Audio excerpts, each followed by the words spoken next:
नमस्कार, आप देख रहे हैं एसके इंडिया न्यूज। मैं हूं अमर प्रताप सिंह। डालते हैं आज की कुछ ताजा खबरों पर नजर।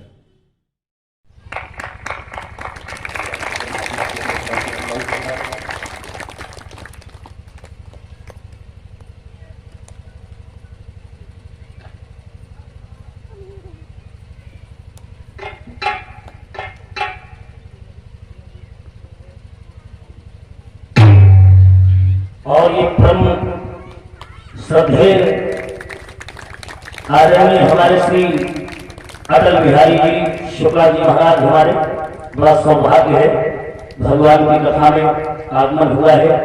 हमारे राजेश जी, ये लोग कीर्ति शुक्र आचार्य जी हैं, ये बहुत सौभाग्य की बात है।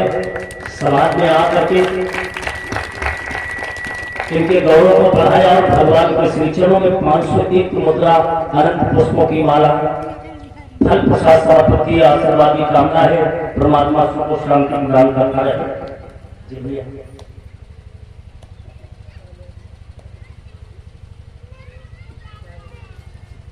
और ये परमानंदीय राधा श्री शैलेंद्र जी की तरफ से रायबरेली से परमात्मा के चरणों में 101 मुद्रा की दान है, आशीर्वाद की कामना है।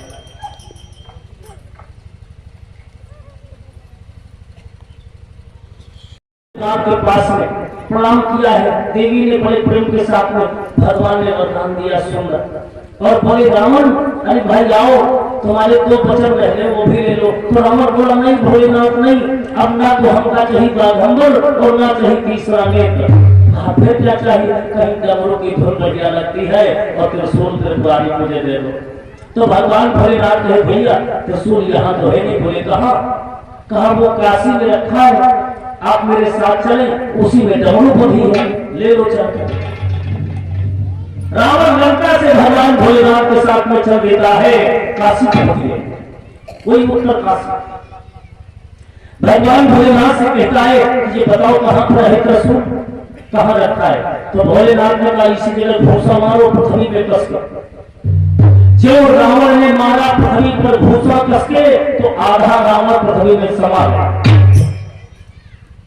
जब आधा रावण पृथ्वी में समा गया तो कहता भोलेनाथ अभी उनको त्रिशूल नहीं मिला, कहा एक बार जोर और लगा कस के।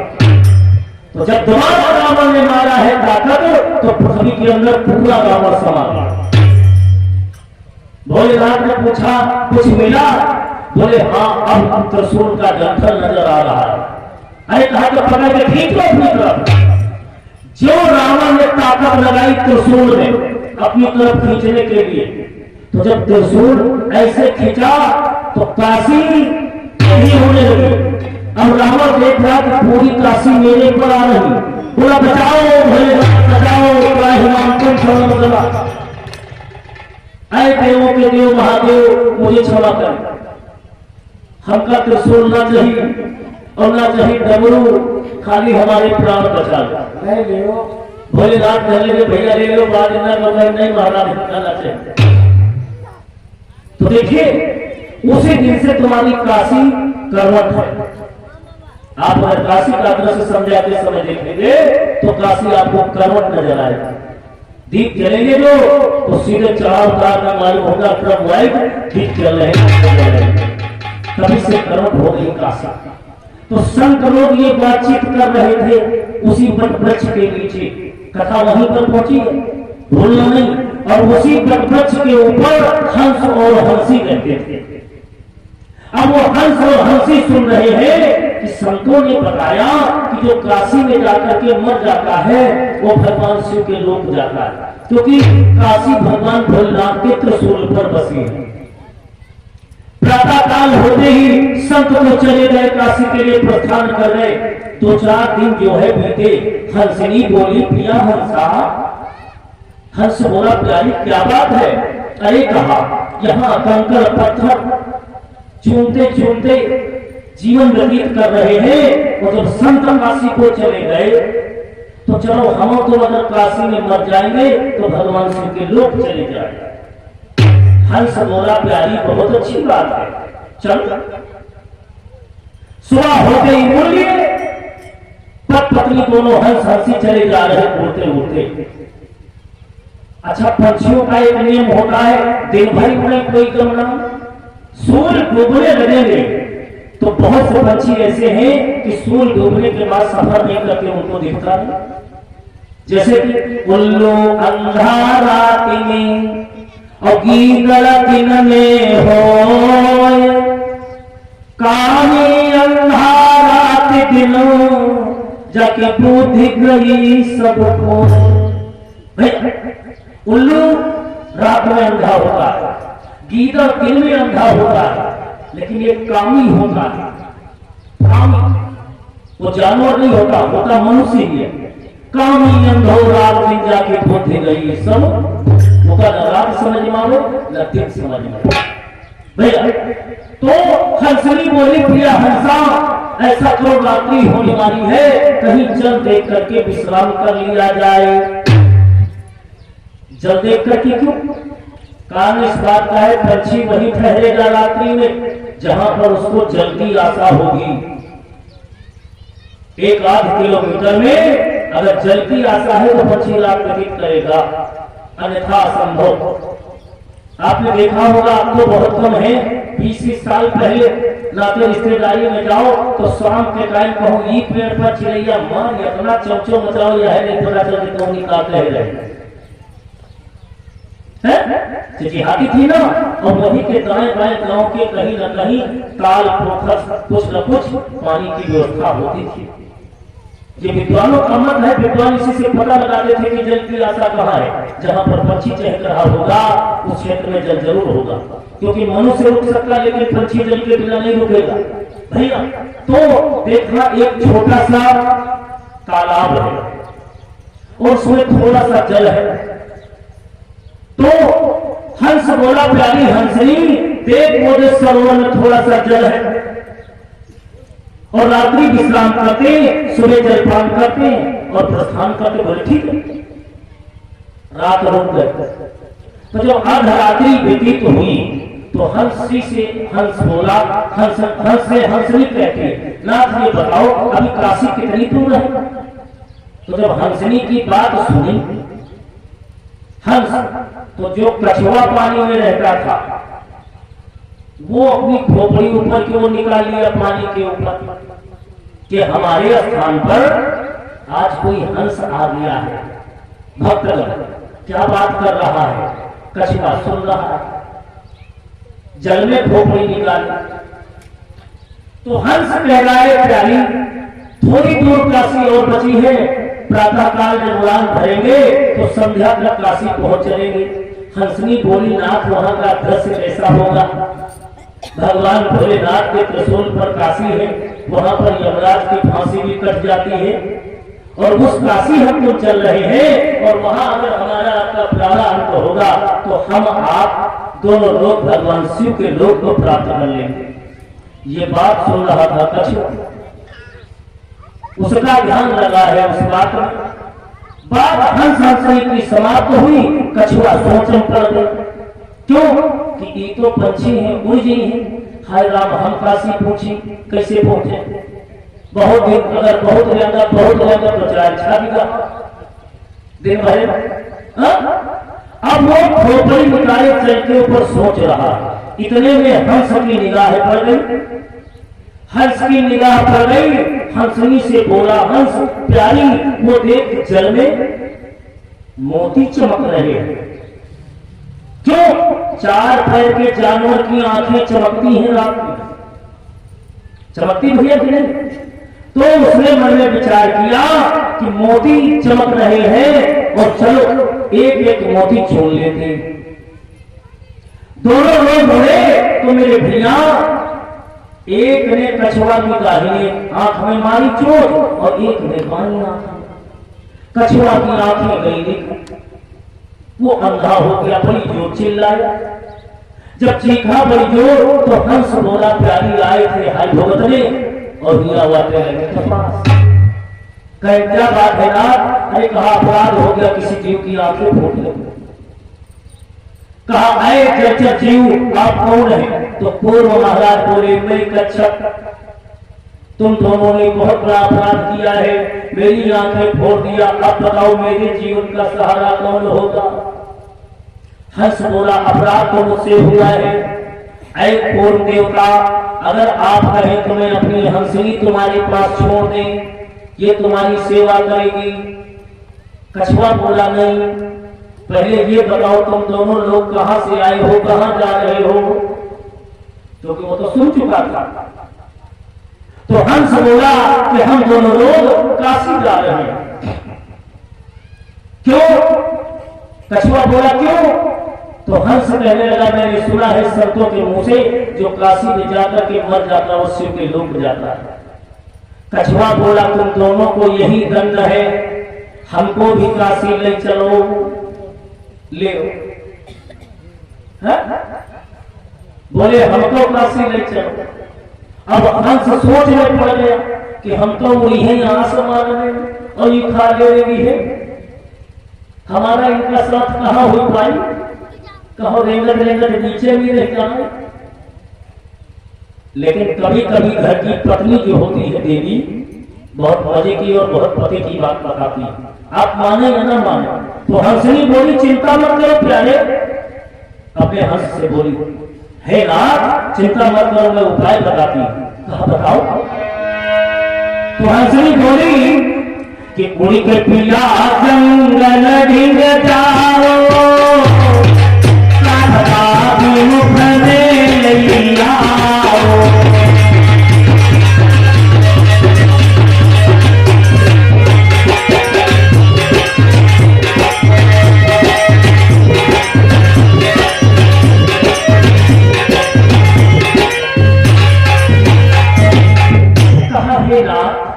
उड़कर जंगल तरफ चले जाओ और अंगूठा जैसी मोटी काठ लकड़ी थोड़ा लंबी चोंच में दबाए। हंस अपनी प्यारी की बात सुन करके उड़ा और जा करके पहुंच गया जंगल में। जो भारी लकड़ी है उसने चोंच में दबाई अंगूठे जैसी मोटी आ गए। हंसनी बोली स्वामी एक तरफ तुम पकड़ो लकड़ी और एक तरफ हम पकड़े लकड़ी चोंच। हंस बोला कछुआ। तो हंसनी बोली कच्छा तुम बीच में लकड़ी को पकड़ लो, लेकिन छोड़ना नहीं प्यारे, कभी काशी पहुंचोगे। आज कछुआ मारे मौज में अपन मौत भूल गया, कछुआ मारे मौज में मौत भूल गया। क्या हुआ है आज कच्छप का उल्टा विचार हो गया और काशी मरने के खातिर तैयार हो गया। भैया आज कछुआ का उल्टा विचार हो गया और काशी मरने के खातिर तैयार हो गया और चट्टल लकड़ी के ऊपर सवार हो गया, चट्टल लकड़ी के ऊपर सवार हो गया, हो चट्टल लकड़ी के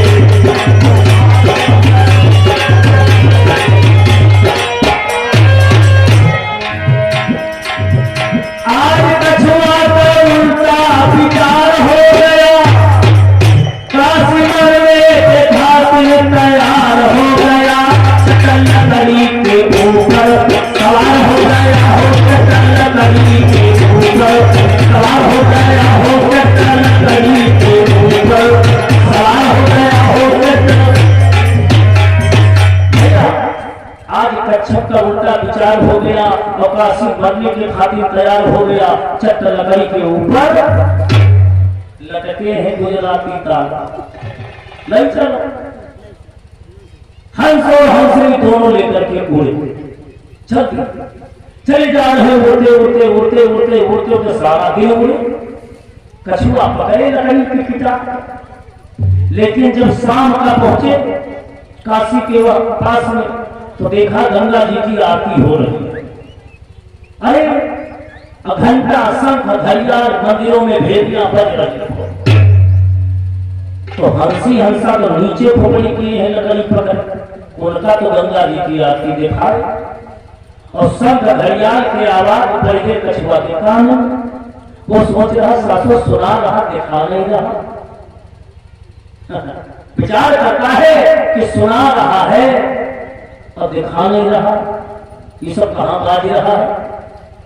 देखिएगा नीचे तो नहीं बाज रहा। और जैसे लकड़ी छोड़ी तो चले आ रहे 80 बजाय 180, स्टेरिंग छूट गई उनकी। और जब स्टेरिंग छूट जाए भैया तो यह गाड़ी कहाँ पहुंचे? नाचत चले आ रहे कछुआ चक्र सुदर्शन तरीके से आए अग्रे गंगा की बेटी पर फाट के खजरियाम तरीके से बिखर गए विश्वा। हंस नीचे देखता बोला प्यारी गजब हो गया। क्या कहा? कछुआ नीचे गया। अरे दोनों पत्नी नीचे उतरे, जोड़ा हंस और हंसनी। देखा कछुआ बड़ी दूरी बिखरा पर आते थे टुकड़ा। हंसनी बहुत सोच करने लगी कि बड़ा अपराध हो गया। आंखें फूट रही थी तो कोई बात नहीं, लेकिन ये दशा तो नहीं होती है, इसको लेके नहीं जाती। उसने इतनी चिंता करी, गंगा में स्नान किया और अपनी चोंच में कछुआ की हड्डियों को एकत्रित करके एक पास में रखा। मोतियों को छूना बंद कर दिया, जल को पीना बंद कर दिया। कछुआ की याद में हंसनी ने अपने प्राण छोड़ दिए। और जब हंसनी के प्राण छोड़ गए तो हंस बेचारा सोचता है मैं क्या करता? अगर मेरी प्राण प्यारी मुझसे इतना दूर चली गई तो मैं अपनी प्यारी के बिना जीवित नहीं रह सकता। हंस भी उसी जगह पर अपने प्राणों को त्याग देगा। ये तो है युग युगांतर की बात। ये युग युगांतरों की बात है। एक जीता जागता परमाणु हमारे वहां से 30 किलोमीटर की दूरी पर एक सरसैया का स्थान है, जो बड़ी वाली चिड़ैया नहीं तुम्हारे क्षेत्र में होती, बड़ी लंबी, सारस जिसे कहते हैं। सारस उड़ करके रोड पार कर रहा था जोड़ा, एक आगे एक पीछे थोड़ा फर्क था। डीसीएम जा रहा था, ठोकर लग गई, मादा मर गई। और जब मादा टक्कर से मरी तो डीसीएम के धोखे से रोड से जितनी दूर साउंड रखा इतनी दूर रोड से अलग थी। सारस का जो मादा, वो जो नर पंछी था, तो उसी जगह पर आकर के बैठ गया। जब बैठ गया तो वहां पर चरवाहा लोग होता उसका, लेकिन वो हटे। चरवाहे गांव में बताया तो गांव से बूढ़े बुजुर्ग जाने लगे, लेकिन वो हटा नहीं वहां से। अंततोगत्वा 12वें दिन उस नर के भी प्राण उसी जगह छूट गए। तो गांव वालों ने वहां पर मंदिर बनवा दिया सरसैया के नाम से। आज भी मंदिर बना है। तुम्हारे जब मियागंज चौराहा पार करोगे, आगे जाकर के उसर में आसीवन के आगे बाएं हाथ पर मंदिर है सरसैया देवी। ये जीता जाता परिवार है पंछियों का।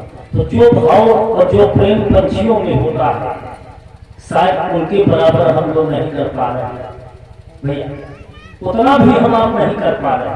तो देखिए, दोनों मरने के बाद हंसनी मरी तो अयोध्या में राजा अज की पुत्री चंद्रकला के रूप में पैदा हुआ।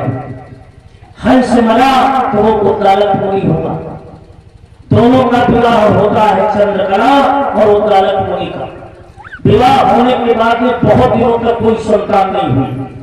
संतान प्राप्त करने के लिए तपस्या करने लगे।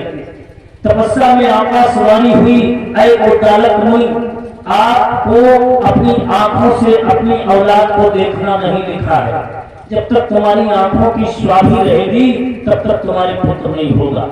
अरे उद्दालक मुनि सोचे कोई बात नहीं, आंखें भरी ना रहे, लेकिन एक पुत्र होना चाहिए। उद्दालक मुनि ने जान करके अपनी दोनों आंखें खोल ली। चंद्रकला मन में विचार करती है कि जब मेरे पति इस दुनिया को नहीं देख सकते हैं, एक पुत्र के बिना आंखें खोल लिया, तो मैं इन आंखों की रोशनी रख के क्या करूंगी। चंद्रकला ने भी खोल लिया।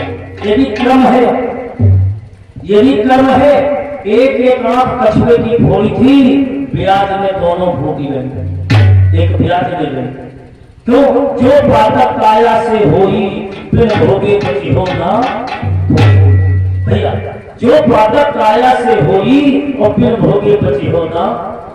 विद्वान लोग कहते तो हैं भैया, करियो केवल नाम आधारा, सुने सुने न उतरे पारा। लेकिन अगर ये पूछ लो कि रामचरित मानस में है तो हमें पन्नम चौपाई है तो आसमान नजर आ जाए, क्योंकि ये चौपाई ही नहीं है रामायण में, ये चौपाई ही रामायण में नहीं है कि कलयुग केवल नाम आधारा सुमिर सुमिंदर होकर ही पाता। न विश्वास हो तो इन 6 दिन रुकेंगे यहाँ। आप रामायण पढ़िए, रामायण की चौपाई कहती है कलयुग केवल हरि गुण गाहा और गावत नर पावे भो आहा। कलयुग केवल हरि गुण गाहा और गावत नर पावे भो आहा। ये चौपाई रामचरितमानस में है। ये नहीं है कलयुग केवल नाम आधारा सुमिर सुमिर नर उतरे पाता। पढ़ते और 6 दिन बाकी है। अगर रामायण में हो तो बताओ शास्त्र जी तुम गलत बोलते थे। कभी कभी ये होगा कि देखे क्या था बाहर जोग छीने काया हुई डालो, जो कोई कहता है वह हमहू रटेगा है। अगर आप विद्वान हैं तो उसकी खोज करिए, किसी की कहीं पर क्यों जाओ, समझते हो, खोजिए। चौपाई मिलेगी कलयुग केवल हरि गुण गाहा गावत नर पावे भव आहा। लेकिन इसीलिए कह दिया गया कि जो पातक काया से होई बिन भोगी बची होगा। क्यों? मांडव मुनि का नाम सुना होगा आपने द्वापर में। मांडव मुनि 5 वर्ष के थे, बच्चों के साथ में खेल रहे थे, एक तितली को पकड़ लिया। बच्चे तितली नहीं पकड़ते, तितली को पकड़ लिया, बबूल का कांटा तोड़ करके उसके पूरा भाग में छुपो दिया और छोड़ दिया। कांटे की दर्द में वो तितली उड़ी, दूसरे वृक्ष में कांटा फंस गया और वो उल्टा लटक गई, उसी में उसका प्राणांत हो गया। 5 वर्ष के मांडव मुनि थे। ये पाप उनका चित्रगुप्त ने नोट कर लिया रजिस्टर में। मांडव मुनि जब उनका अंत आया तो उनको सूली नरक मिल गया। जीवन में दूसरा कोई पाप नहीं किया उन्होंने। धर्मराज से कहा सुनी हो गई मांडव मुनि की आत्मा से, कहा मैंने जीवन में कोई पाप नहीं किया। कहा तुमने 5 वर्ष की उम्र में एक तितली के पूरा भाग में कांटा चुपो करके मार दिया, इसलिए तुमको नरक सूली नरक दिया जा रहा है। मांडव मुनि कहने लगे इतना बारीक विचार कर रहे हो धर्मराज, जाओ मैं तुम्हें श्राप देता हूँ, नरकलोक में जाकर के तुम्हें मानव संघाव करना होगा और सुन जाते बुद्धियां तुम्हारी खोपड़ी खराब रहेगी। वही जाकर के द्वापर में भैया कौन हो गए? संजय या विनोद? समझ गए धर्म का अवतार है। मेरे भागवत प्रेमियों, श्राप उनका भी सिद्ध हो गए।